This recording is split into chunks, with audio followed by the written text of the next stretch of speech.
Never before had so many corpses strewn such a small space. Everything was drenched in blood.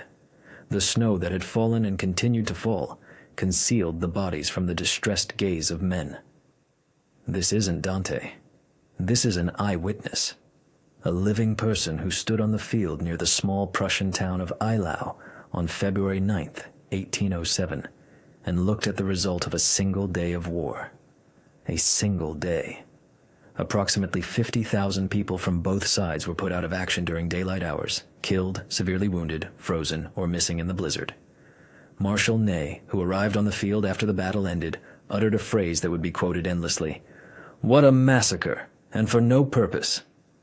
Ney was not a sentimental man. He personally led infantry and bayonet charges under grapeshot. If even he said that, it meant something transcended the normal horrors of war. So here's the intrigue. Napoleon Bonaparte, Emperor of the French, a man who by this point had crushed all of Europe from Toulon to Berlin, declared Eylau his victory the very next day. How could he not? It was Napoleon after all. Naturally, he sent a triumphant bulletin to Paris. It was his 47th, the epitome of self-admiration and hubris. He reviewed his troops and distributed awards. Yet, the Russian army under General Bennigsen retreated in perfect order, with its artillery, banners, and supply trains. It did not flee. It withdrew, silently, at night, while the French were licking their wounds. And now, the most crucial part. To understand how this apocalypse on snow, Europe's bloodiest day during the Napoleonic Wars, ever happened, we must return to the autumn of 1806. After Napoleon, in a single day, October 14th, at Jena and Auerstedt, decimated the Prussian army, he expected Russia to immediately sue for peace. Alexander I did not. Instead, he moved an army westward under the command of Leonti Leontievich Bennigsen, a Hanoverian by birth, a general of cavalry, a methodical man lacking Napoleonic brilliance, but capable of one crucial thing: not panicking. Bennigsen took about 70 to 80,000 men, and in late 1806 began actively harassing French corps in Poland and East Prussia. Napoleon attempted to encircle him in December near Pultusk and Golemin, but failed. Bennigsen slipped away cleanly, like a soaked-up fish. The French army settled into winter quarters because its supply lines had collapsed. Poland was ravaged, roads were mere tracks, provisions were scarce, horses were dying from starvation, and soldiers were suffering from dysentery and typhus. Napoleon declared a pause, promising the army a peaceful winter. January 1807. Bennigsen received intelligence on the isolated French corps' positions and decided to attack Ney's corps, which was separately stationed near Neidenburg. The logic was simple: strike them piecemeal while they were dispersed. Napoleon also obtained this intelligence through a captured Russian order that a courier was carrying to Bennigsen. The account that the letter was intercepted and that Napoleon personally read it on the night of January 25th is documented in Berthier's correspondence. The reaction was immediate.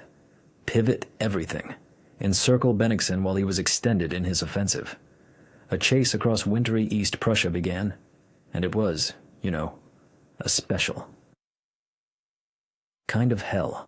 Snow, mud, frost, and roads the French army had never encountered before. Bennigsen realized he was being pursued, turned, and marched north rapidly. After several rearguard actions, Soult's corps pressed from behind, and Murat's cavalry attempted to outflank him. On February 7th, 1807, the Russian rearguard, about 8,000 men under the command of Barclay de Tolly, stood at Eylau and fought all day, giving the main forces time to withdraw. Barclay fought skillfully and stubbornly, losing several thousand men, and by evening, he retreated through the town. Napoleon occupied Eylau by the night of February 7th to 8th.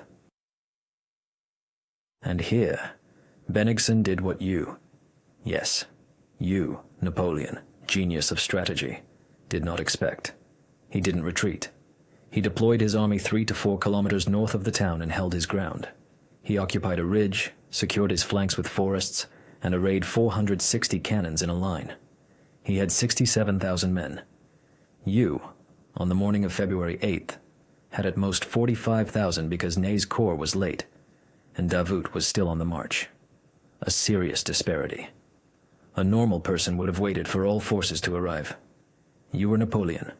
You decided to attack.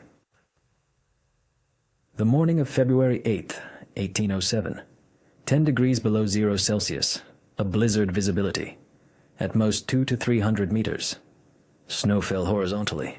The field between the town and the Russian positions was open, without a single cover. Around 8 in the morning, French artillery opened fire. The Russians responded.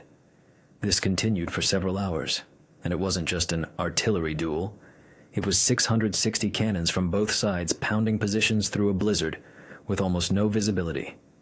Cannonballs flew into the white haze, hitting whatever they could. Several times, Russian cannonballs reached the town itself, landing near Napoleon's headquarters. One of his aides-de-camp, Gourgaud, who later wrote memoirs, recalled that at one point, a cannonball landed barely 5 meters from the emperor, and no one even flinched, because flinching in front of Napoleon under fire was not an option. Swagger over survival. That wasn't invented in the 21st century. Around noon, Napoleon ordered Augereau's corps, the 7th Corps, about 15,000 men, to attack the Russian center. Pierre-François Charles Augereau, a marshal, a veteran, a man with the biography of an adventurer and the reputation of a fighter. But that day, Augereau was ill, according to some sources with a severe cold, according to others, something more serious. He would later say he felt like half a corpse and asked for permission to stay behind the lines. Napoleon refused. The attack began. And then something happened that entered all military history textbooks as a classic example of how a blizzard can change the outcome of a battle. Augereau's corps advanced across the field into the snowstorm. Orientation was lost almost immediately. The wind lashed their faces, snow fell horizontally, and visibility was 0. Both divisions of the corps diverged, and instead of attacking the Russian center, they marched directly into the crossfire of Russian artillery from the flanks. The Russian batteries simply didn't see them until the last moment, and then opened fire with grapeshot at point-blank range from 100 to 150 meters. This wasn't war. It was an execution. In a matter of minutes, Augereau's corps lost 5,000 to 7,000 men. Augereau himself received 2 wounds and nearly died. He was carried unconscious from the field. The remnants of the corps reeled back. From a mound near the church, Napoleon watched his elite infantry vanish into the blizzard and not return. Then they did return, but not as a corps, rather as a disorganized mob. Worse still, while Augereau's corps was disintegrating under grapeshot, Russian infantry launched a counterattack and advanced almost to the town itself. Almost meant within 300 meters of Napoleon's headquarters. Several thousand Russian grenadiers in greatcoats emerged from the blizzard, and French staff officers saw them before they could even react. This was the moment Napoleon's aides began grasping their sabers, as there was no infantry near the emperor. According to Berthier's account, Napoleon did not move. He stood and watched. Coldly, calmly, or pretended to be cold and calm, which in this context amounted to the same thing. This is when Murat emerged. Joachim Murat, commander of the cavalry reserve, Napoleon's brother-in-law, a man whose uniform was so outrageously flamboyant that he could be spotted half a kilometer away on the battlefield. He loved bright colors, furs, feathers, and gold in such quantities that marshals privately called him the Harlequin King. Yet, in battle, Murat was one of the most recklessly decisive men in the entire French army. Napoleon looked at the approaching Russian grenadiers, turned to Murat, and said, a paraphrased quote, but accurate in meaning, "Will you allow the emperor to be captured?" Murat turned, gathered everything at hand, about 10 to 11,000 cavalrymen, cuirassiers, dragoons, mounted chasseurs, and hurled this mass directly across the field, straight into the snow, into the blizzard, and onto the Russian positions. Murat's charge at Eylau is what would later be depicted in paintings, described in novels, and analyzed in military academies. Approximately 10,000 horsemen in columns advanced across the field, under fire, from 460 Russian cannons. The Russian artillery immediately opened fire. The first ranks fell, men and horses, and the rest advanced over them. This is not a metaphor for an irresistible force. It is literal. The cavalry rode over the bodies of those who had already fallen, because stopping an avalanche of 10,000 horses at full gallop is impossible. The Russian infantry, which had just been driving back the remnants of Augereau's corps, received this wave head-on. Murat broke through the first Russian line, then the second. He reached the artillery positions in the center and captured them. Several Russian batteries were seized along with their cannons. This was the moment when it seemed, that's it, a breakthrough. The Russian front would now collapse. It did not collapse. Bennigsen threw in infantry reserves and cavalry in a counterattack. Murat, lacking infantry support, they had all fallen under grapeshot or lagged behind, could not hold the breakthrough. He turned and rode back, across the same field, past the same Russian positions, again under fire. The losses were colossal. According to various estimates, Murat's cavalry lost between 1,500 and 2,000 men and several thousand horses in this attack. But, crucially, the charge stabilized the situation at headquarters. The Russian grenadiers, who had already seen the church, fell back. Napoleon remained standing where he was. Afternoon. On the right flank, Davout's corps finally began to deploy. Louis-Nicolas Davout's First Corps, the finest infantry in the French army, the very men who had single-handedly crushed the main Prussian forces at Auerstedt. Davout struck Bennigsen's left flank, and the blow was effective. The Russian left flank began to bend, to retreat, a little more, and Davout would have outflanked the entire Russian army. Bennigsen shifted reserves, plugging the gap. Fighting on the left flank continued until evening, hard, methodical, without glorious charges, just a grinding attrition. Davout lost about 5,000 men. The Russian left flank held. Around 4 in the afternoon, Ney's corps finally appeared from the north, late, exhausted by the march, but 15,000 fresh bayonets were still fresh bayonets. Ney struck Bennigsen's right flank. Simultaneously from the north, Lestocq's Prussian corps, about 9,000 men, whom French cavalry had been searching for all day to intercept, approached the Russians. They were not intercepted. Lestock arrived just in time and struck Ney's corps in the flank. Ney was forced to reform and go on the defensive. The Russian right flank held. By 6 in the evening, darkness fell. The firing gradually subsided. Both armies stood roughly where they had stood that morning. The field between them was so littered with men and horses that it was difficult to traverse. That night, Bennigsen convened a council of war. According to Russian sources, several generals, Dokhturov in particular, argued for continuing the battle the next day. Bennigsen listened to everyone and, at 11 p.m., gave the order to retreat. His logic was ironclad. Losses were enormous, ammunition was running low, the cavalry was exhausted, and Napoleon would have Ney's and Davout's corps fully present the next day, plus what remained of the others. To continue meant facing the same outcome, but with worse odds. The army, covered by Cossacks, began to withdraw in the darkness. Quietly, organized. The French only noticed the retreat at 3 in the morning. They were physically unable to pursue. Men were simply collapsing. On the morning of February 9th, Napoleon emerged from the church and rode across the field. This was one of the strangest scenes of his entire career. Eyewitnesses, Caulaincourt, Ségur, Gourgaud, all unanimously wrote that he was silent and somber. The field, and this must be understood literally, was layers of bodies. French, Russian, Prussian, intermingled. Horses, gun carriages, broken muskets, knapsacks, shakos. Snow covered it all slowly and uniformly. One eyewitness wrote, "It seemed as if the earth was donning a white shroud to somehow conceal what had occurred upon it." Napoleon rode in silence.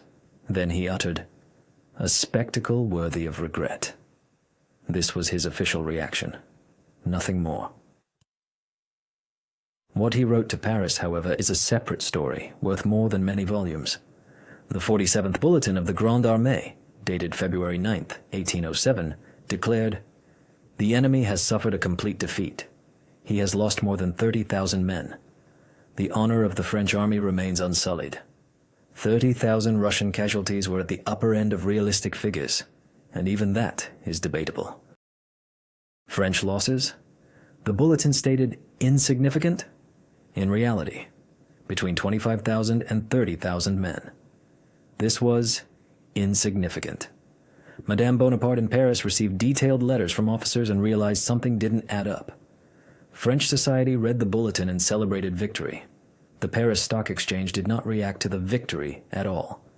Zero. Usually after real victories, Austerlitz, Jena, stocks rose. After Eylau, silence. The market understood before the newspapers. Napoleon himself, in letters to Josephine, several written in February to March 1807 and partially published later, was significantly more candid than in official documents. In one of them, a letter from February 14th, he wrote, "Yesterday was a hard day. The army is weary. Many losses." This was Napoleon, who never publicly admitted to anything. Weary and many losses. Coming from him, it sounded like a cry. Now for the figures, because without them, the picture is incomplete. French casualties at Eylau, according to modern historical estimates, ranged from 25,000 to 29,000 killed, wounded, captured, or frozen. Russian and Prussian losses were between 22,000 and 26,000. In total, about 50,000 people in a single day of battle. For comparison, at Austerlitz in 1805, considered one of Napoleon's most brilliant victories, total casualties on both sides amounted to about 36,000. Eylau was 1/3 more bloody than Austerlitz, yet the strategic result was zero. The Russian army still existed. Bennigsen was alive. The war continued. One episode, usually not mentioned in popular texts, but worth telling. The day after the battle, February 9th, teams worked on the field collecting the wounded, both French and Russian. The frost intensified. Wounded men who had lain on the field since the morning of the 8th largely froze to death overnight. Dominique Larrey, chief surgeon of the Grande Armée, a man who virtually created the system of military medicine from scratch, introducing the concept of field hospitals and flying medical units, recorded in his diary that there were so many wounded on the field that his teams physically couldn't keep up. He worked for 3 days almost without sleep. He later wrote that it was the worst day of his career as a surgeon, and he already had 20 years of wars behind him. Larry operated on the wounded at temperatures around -15 degrees Celsius in field tents. By his own estimates, several thousand additional people died. On the field from frostbite alone, sustained after their wounds, whom they couldn't retrieve in time, the story of Augereau's corps stands apart. Pierre Augereau, a marshal, a veteran, a man of reputation, effectively ceased to be a significant military commander after Eylau. Physically, he survived, recovered from his wounds, and later commanded reserve units, but he no longer participated in active combat operations of that magnitude. Napoleon did not execute him or demote him, but Augereau was no longer in key positions in Spain, Germany, or the Russian campaign of 1812. He was quietly moved to the background. This was Napoleon's method of punishment for marshals. No scandal, no tribunal, just a gradual marginalization from his inner circle. Augereau died in 1816, outliving both Napoleon on St. Helena and the Bourbon Restoration. He ended his life quietly on his estate. Eylau is mentioned in his memoirs with a single sentence.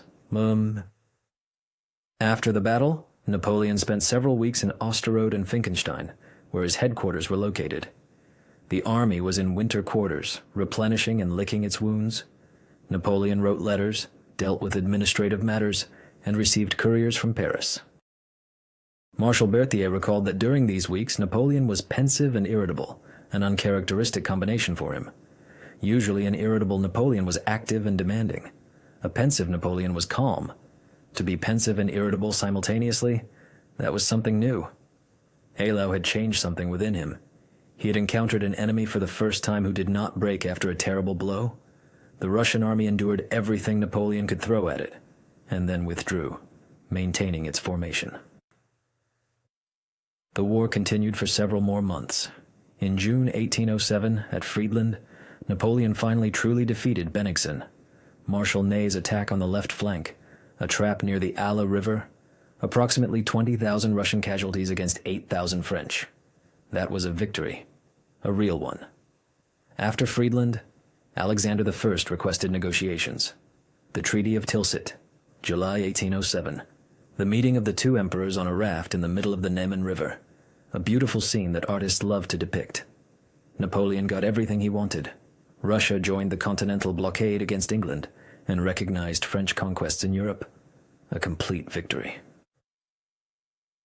But Eylau stands apart, because it was there, on February 8th, 1807, in a blizzard, in the frost, on a field strewn with bodies, that it first became clear that the Russian army could be beaten, could suffer enormous losses, and its positions could be taken.